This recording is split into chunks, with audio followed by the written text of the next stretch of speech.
हमारे पास यहां 9601 घटा 8023 है। अगर हम इसके इकाई स्थान से घटाना शुरू करते हैं तो हमें कुछ कठिनाई होगी क्योंकि ये 3 1 से बड़ा है। साथ ही अगर हम दहाई स्थान को घटाते हैं तो हमें कुछ कठिनाई होगी क्योंकि ये 2 0 से बड़ा है। तो इनको घटाने के लिए हम यहां पुनः समूहन यानी रीग्रुपिंग करेंगे या उधार लेंगे, मतलब बोरोइंग करेंगे। तो आइए अब इस तरीके से घटाते हैं।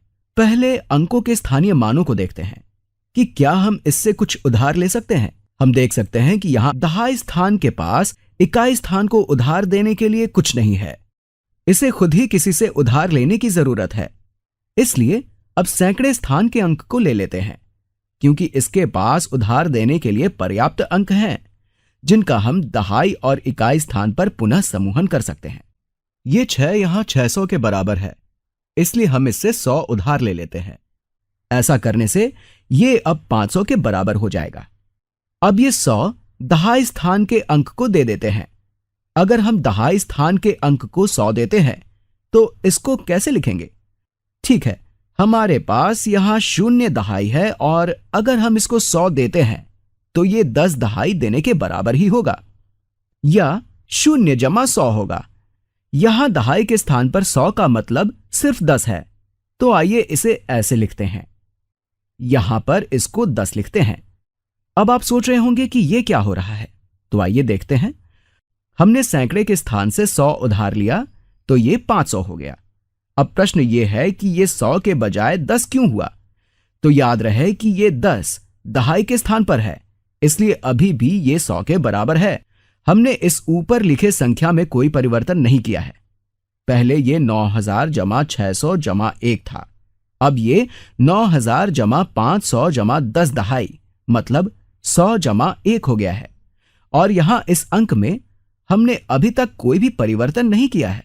ध्यान दीजिए, यहां इकाई स्थान के अंक को घटाना कठिन है, इसलिए हम इस पूरे को नहीं घटा सकते हैं। यहां इकाई स्थान के पास अभी भी पर्याप्त अंक नहीं है जिससे कि इनको घटाया जाए। इसलिए अब बेहतर यह होगा कि हमने दहाई स्थान के अंक को जो मान दिया था उसमें से 10 उधार ले लेते हैं। अगर हमारे पास 10 बार है और इसमें से 10 अलग करते हैं तो 10 9 बार यानी 90 बचता है। अब हम इस 10 को लेकर इकाई स्थान के अंक को दे सकते हैं। तो आइए अब ऐसा करते हैं। हमने जो 10 अभी लिया है उसे इकाई स्थान को दे देते हैं तो ये 11 होगा। अब हम इसे आसानी से घटा सकते हैं। आइए इसे हल करते हैं। ये 11 घटा 3 बराबर 8 होगा। यहां 9 घटा 2 वास्तव में 90 घटा 20 मतलब 70 के बराबर है। ये यहां दहाई स्थान पर है, इसलिए हम इसे 7 लिखते हैं। अब 5 सैकड़े घटा 0 सैकड़े बराबर 5 सैकड़े यानी 500 होगा। क्योंकि ये सैकड़े के स्थान पर है इसलिए यहां 5 लिखते हैं। इसलिए 9000 घटा 8000 बराबर 1000 होगा। तो अब हमने प्रश्न को हल कर लिया है। आइए अब इसे अच्छी तरह समझने के लिए इनको प्रसारित रूप यानी एक्सपेंडेड फॉर्म में लिखते हैं। हमारी पहली संख्या 9000 है, इसलिए इसे 9000 जमा 600 जमा 0 दहाई जमा 1 लिखते हैं। हमें इसमें से 8000 0 सैकड़े 2 दहाई यानी 20 और 3 इकाई घटाना है। हमने यहां पहले वाले को फिर से लिख दिया है। ऐसा करने से उधार लेने और पुनः समूहन करने की क्रिया को आसानी से समझ सकते हैं। तो आइए इसे करते हैं। हम यहां 1 में से 3 को नहीं घटा सकते हैं और ना ही 0 में से 20 को घटा सकते हैं, लेकिन यहां 600 के पास घटाने के लिए पर्याप्त अंक है, इसलिए यहां से 100 उधार लेते हैं। ऐसा करने से यह 500 होगा।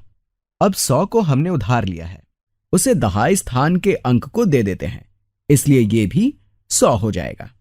ध्यान दें कि हमने इनके मानों में कोई परिवर्तन नहीं किया है।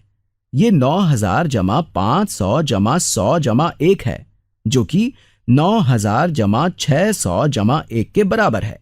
हमने बस इनको अलग अलग स्थान पर लिख दिया है। यहां हमने 100 को अलग लिखा है, लेकिन जब इसे दहाई स्थान पर लिखते हैं तो इसका मतलब है कि 10 बार है। हमने अभी तक इनको पुनः समूहन नहीं किया है। हमें अभी भी इकाई स्थान के अंक को कुछ मान उधार देना है। अगर दहाई के स्थान से 10 बाहर लेते हैं तो ये 90 हो जाएगा। अब ये 10 इकाई स्थान के अंक को दे देते हैं। इसलिए ये 10 जमा 1 बराबर 11 होगा। तो अब आप देख सकते हैं कि हमने फिर से वही उधार लेने और पुनः समूहन करने की क्रिया को यहां थोड़ा दूसरे तरीके से किया है। इस 500 को सैकड़े के स्थान पर 5 लिखा था। इस 90 को दहाई के स्थान पर 9 लिखा था। भले ही हमने कोई तरीका लिया हो, लेकिन अब इसे आसानी से घटा सकते हैं। तो इसे घटाते हैं। 11 घटा 3 बराबर 8 होगा। 90 घटा 20 बराबर 70 होगा। 500 घटा 0 बराबर 500 होगा। और 9000 घटा 8000 बराबर 1000 होगा। इसलिए हमारा उत्तर फिर से पहले जैसा ही आया, क्योंकि 1000 जमा 500 जमा 70 जमा 8 बराबर 1578 होगा।